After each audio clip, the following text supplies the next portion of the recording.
Hello, dear friends. I'm glad to see you again on my channel, where we talk about health. Honestly, simply, and without marketing fluff. I am your doctor, and today we are going to have perhaps one of the most important conversations. A topic that has become overgrown with an incredible amount of myths, misconceptions, and unfortunately, real stories with sad outcomes. We're going to talk about vitamins and supplements, about those bright little jars that promise us eternal youth, inexhaustible energy, thick hair, and nerves of steel. But what if I told you that in the pursuit of health, you could accidentally turn onto a path leading in the completely opposite direction? I want to start with a story that happened right here, in this very office, about a year ago. It's so illustrative that I still use it as an example for my students and colleagues. A man came to my appointment. Let's call him Alexei. He was about 40, a successful IT specialist, athletic and fit. At first glance, a picture of health. But he complained of strange things, constant, exhausting nausea, muscle pain that he attributed to overtraining, and the strangest thing, a kind of brain fog, apathy, and irritability. He had seen several doctors, a gastroenterologist, a neurologist, even a psychotherapist. His tests were generally normal, with no obvious pathologies. He was prescribed symptomatic treatment, but nothing helped. He was in despair. I began my standard questioning: lifestyle, diet, stress, sleep. And then, when I asked a routine question, "Are you taking any vitamins or supplements?" Alexei even perked up. "Oh, yes, doctor. I'm very serious about it," he said with pride and pulled out his backpack. Not one jar. He set a whole battery of them on my desk. About 15. Everything was there. Vitamin D in a gigantic dosage. For immunity, everyone's taking it now. Vitamin A for vision, since I'm at the computer all day. A complex of B vitamins for energy and nerves. Zinc, selenium, magnesium for men's health. Some exotic herbal blend for liver detox. Omega-3 coenzyme Q10, and a few more jars with unfamiliar names that he had ordered from a popular American website on the advice of some cool biohacker. I made the regimen myself, Alexei explained. I read a lot of articles on the internet, watched bloggers. The logic is simple.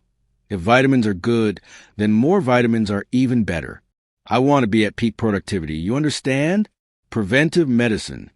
At that moment, the puzzle began to come together in my head.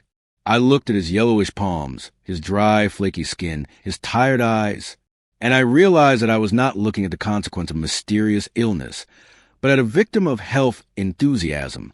We immediately sent Alexei for a detailed blood test for fat-soluble vitamins and trace elements. The results were shocking. His vitamin D level was several times the norm, leading to hypercalcemia, an excess of calcium in the blood. This caused the nausea, muscle weakness, and risk of kidney stones. His vitamin A level was at the upper limit of toxicity, which explained the skin problems and brain fog, as it is toxic to the liver.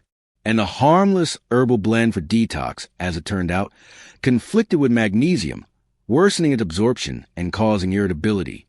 Alexei wasn't healing himself. He was slowly, day by day, poisoning his body, sincerely believing he was making himself better. It took several months to completely stop all supplements, correct his diet, and bring him out of that state. This story, fortunately, ended well, but perfectly illustrates the main point of our conversation today.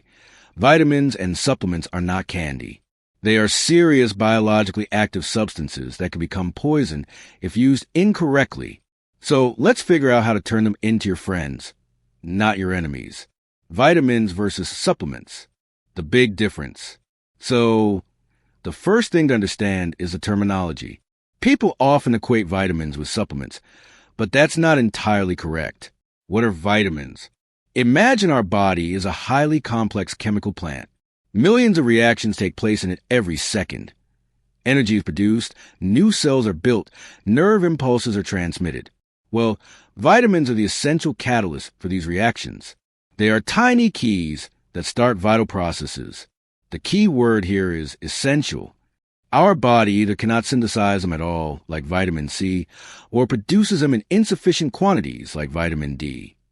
Therefore, we must get them from the outside, primarily from food. There are only 13 of them, and each has its own unique role. And what are supplements, biologically active additives? Supplements are a much broader concept. Essentially, they are concentrates of natural substances intended to be taken with food.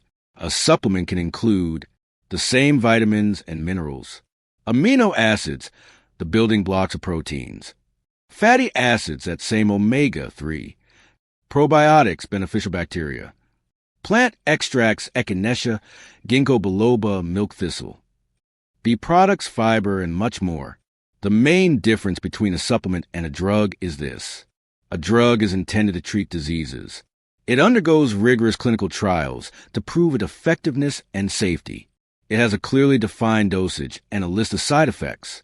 A supplement is intended for prevention and filling deficiencies. It is considered a food component. The registration and control over supplements are much less strict than for drugs. The manufacturer is not required to prove that its supplement cures a disease, only that it is safe in recommended doses. A simple conclusion: any vitamin in a pill is a supplement or a medicinal product if the dosage is very high and it is registered as a drug. But not every supplement is a vitamin. Understanding this difference is a first step towards conscious consumption. You shouldn't expect a miraculous cure for glaucoma from a blueberry extract supplement. Its job is to supplement your diet with substances that can support eye health, not to cure disease. Now let's talk about the most important thing. Why can't you just go to the pharmacy, buy the prettiest jars, and drink everything? Because there are at least 3 major dangers. Danger number 1, overdose hypervitaminosis. Our body is a wise system, but even it has its limits. This is especially true for fat-soluble vitamins, A, D, E, K. Unlike water-soluble vitamins, B vitamins, and C, which are easily excreted in urine when in excess, fat-soluble vitamins can accumulate. They are stored in the liver and fatty tissue, and over time their concentration can reach toxic levels. Vitamin D overdose, what Alexei had: nausea, vomiting, weakness, loss of appetite. But the most dangerous thing is an excess of calcium in the blood. Calcium begins to deposit in blood vessels, the heart, and the kidneys, leading to their damage. The irony is that people take it to strengthen their bones, but end up with fragile blood vessels. Vitamin A overdose, dry skin, hair loss, headaches, joint pain. But the main blow is to the liver. Chronic overdose can lead to toxic liver damage, cirrhosis. An excess of vitamin A is especially dangerous for pregnant women. It can cause birth defects in the fetus. Vitamin E overdose, seemingly an antioxidant, the vitamin of youth, but in high doses, it impairs blood clotting, increasing the risk of bleeding. It is especially dangerous to take it before surgery or in combination with blood-thinning drugs. Vitamin K overdose occurs less frequently, but can lead to liver damage and anemia. Even water-soluble vitamins are not so harmless. For example, an excess of vitamin B6 can cause damage to the nervous system, and large doses of vitamin C can cause stomach and kidney problems. Danger number 2, incompatibility and conflicts. Remember how Alexei drank a cocktail of 15 supplements? It was a lottery with an unpredictable outcome. Substances in our body constantly interact. Some help each other to be absorbed, others interfere. Here are a few classic examples. Competitors for absorption: calcium, iron, zinc, and magnesium use similar transport pathways in the intestine. If you take them all together in large doses, they will fight for the right to be absorbed. As a result, you won't get the desired effect from any of them. Antagonists: vitamin E in large doses interferes with the absorption of vitamin K. Copper and zinc are also antagonists. Dangerous alliances: the most famous example is the interaction of St. John's wort, a popular herbal antidepressant, with medications. It speeds up the work of liver enzymes, causing many drugs, including oral contraceptives and anticoagulants, to break down faster and simply not work. A woman might unexpectedly become pregnant, and a person at risk of thrombosis could have a stroke. And we are only talking about studied interactions. When you drink a complex herbal blend with dozens of active components, predicting its effect in combination with other supplements or medications is almost impossible. Danger number 3, contraindications, and poor quality. Contraindications. You may have chronic diseases that the supplement doesn't know about. For example, people with kidney disease need to be very careful with potassium and magnesium. With autoimmune diseases, you cannot take immunostimulants like echinacea without a doctor's supervision, so as not to provoke an exacerbation. Quality of raw materials. As I've said, the supplement market is a bit of a wild west. The jar may not contain what is written on the label. The dosage may be lower or higher than stated. The raw material may contain impurities of heavy metals, pesticides, or even banned substances. There have been scandals in the U.S. where amphetamines were found in weight loss supplements. Therefore, blind faith in the label is a huge risk. Okay, doctor, you've scared us. So what now? Don't take anything at all? Of course not. Supplements can be incredibly helpful if you approach them wisely. Here are 4 steps that will save you from mistakes. Step 1. Start not at the pharmacy, but with a doctor and tests. This is the most important rule. Not a blogger, not a friend, not a consultant in a sports nutrition store, but a doctor, a general practitioner, a dietitian, an endocrinologist should be your guide in the world of supplements. Why? 1. A doctor will take your history. They will learn about your complaints, lifestyle, diet, chronic diseases, and medications you are taking. 2. A doctor will order tests. This is the only objective way to find out if you have a deficiency. Guessing by symptoms is like diagnosing from a photograph. Fatigue can be a sign of iron deficiency, vitamin D deficiency, B vitamin deficiency, or it could be a symptom of depression or thyroid problems. Only after seeing the test results and comparing them with your clinical picture can a doctor say, yes, you have a deficiency of this substance, and you need this dosage for this period of time. Step 2. Choose high-quality supplements. Suppose a doctor has determined that you need, for example, magnesium. You go to the pharmacy, and there are 10 different types. How do you choose? Look at the form of the substance. Minerals come in different chemical forms, and their bioavailability, how well they are absorbed, depends on this. For example, magnesium in the form of citrate, glycinate, or malate is absorbed much better than cheap magnesium oxide, which also often causes intestinal problems. Study the composition. Ideally, the composition should not contain unnecessary components, titanium dioxide, a controversial colorant, sugar, artificial flavors. The cleaner the composition, the better. Look for quality marks. The most famous international standard is GMP, Good Manufacturing Practice. The presence of this certificate on the packaging means that the production of the supplement is controlled at all stages, from raw materials to the finished product. This is your guarantee of purity and dosage compliance. Don't fall for marketing. Inscriptions like eco, bio, natural often carry no meaning and are just a gimmick. Focus on the facts. Form dosage certification. Step 3. Follow the rules of administration. Even the right supplement can be taken incorrectly. Time of administration. Fat-soluble vitamins, A, D, E, K, and omega 3 are best taken with fatty foods for better absorption.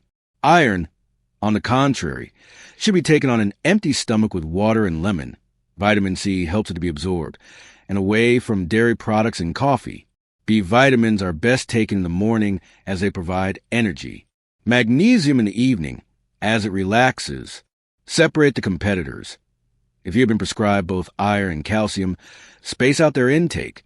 For example, iron in the morning, calcium in the evening. Keep a diary. Write down what you are taking and what dose and how you feel. This will help both you and your doctor track the effect. Step 4. Regularly monitor the results. Taking supplements is not a lifelong story, with rare exceptions. They are usually prescribed for a course. After 2 to 3 months, you need to do a follow-up test to see if you have reached the target values. It may be necessary to adjust the dosage or switch to a maintenance dose. And now for my favorite segment. Let's go over the most popular myths about vitamins that I hear every day. Myth number 1. The more the better. We have already discussed this in detail with Alexei's story. This is the most dangerous myth. Balance is optimal for the body. Both excess and deficiency are bad. Your goal is not maximum, but optimal values. It's like salt in soup. It's bland without it, But if you oversalt it, it will be impossible to eat. Myth number 2, natural means safe. The death cap mushroom, hemlock, cyanide, and apricot pits. All of these are 100% natural products. Natural is not synonymous with safety. Many plant extracts are powerful pharmacological substances. They should be treated with the same caution as synthetic drugs. Myth number 3, I eat poorly, so I need a multivitamin complex. It will fix everything. That's like building a house out of rotten boards and then trying to strengthen it with a single prop. Multivitamins cannot compensate for a poor diet. No pill can replace the fiber, antioxidants, phytonutrients, and thousands of other beneficial substances found in whole foods, vegetables, fruits, grains. Multivitamins can be a safety net, but they should not be the foundation of your health. The foundation is always a balanced diet. Myth number 4, it helped my friend, so it will help me. We are all unique. We have different genetics, different lifestyles, different metabolisms, different gut microbiota compositions. What worked perfectly for one person may be useless or even harmful for another. Don't try on other people's health recipes. Find your own individual path together with a doctor. So, friends, what is the main conclusion we can draw from all of this? Treat your body like your most precious and beloved partner. You wouldn't feed your loved one just anything without understanding it, would you? You would listen to them. Try to understand their needs. It's the same with supplements. You don't need to pour everything into yourself hoping that something will work. Approach it consciously. My final pieces of advice, as your doctor: 1. Food comes first. Before reaching for a jar of iron, ask yourself, am I eating enough red meat, liver, buckwheat, apples? Before taking magnesium, add nuts, seeds, and greens to your diet. Often, dietary adjustments solve most problems. 2. Do not self-diagnose or self-medicate. The internet is a wonderful source of information, but not a tool for making a diagnosis. Trust professionals. 3. Be a skeptic. If you are promised an instant cure, a secret formula, or a detox from all toxins, it's most likely just marketing. Health is not a sprint. It's a marathon. 4. Listen to your body. If you feel worse after starting a supplement, stop taking it immediately and inform your doctor. Vitamins and supplements are a powerful tool in our hands. In the hands of a competent specialist and a conscious patient, they can work wonders, fill deficiencies, support the body during periods of stress, and improve quality of life. But like any powerful tool, they require respect, knowledge, and caution. Don't be afraid of supplements. Be afraid of ignorance. Invest not only in the jars on your shelf, but also in the knowledge in your head. Take care of yourself wisely with love and based on science. Thank you for spending this time with me. If this video was useful to you, please give it a like, share it with friends who also like to experiment with supplements. And of course, subscribe to the channel so you don't miss new in-depth discussions on topics concerning our health. In the comments, share if you've had any experience, positive or negative, with taking supplements. But please remember that the comment section is not a place for medical advice. Take care of yourselves and be healthy. See you next time.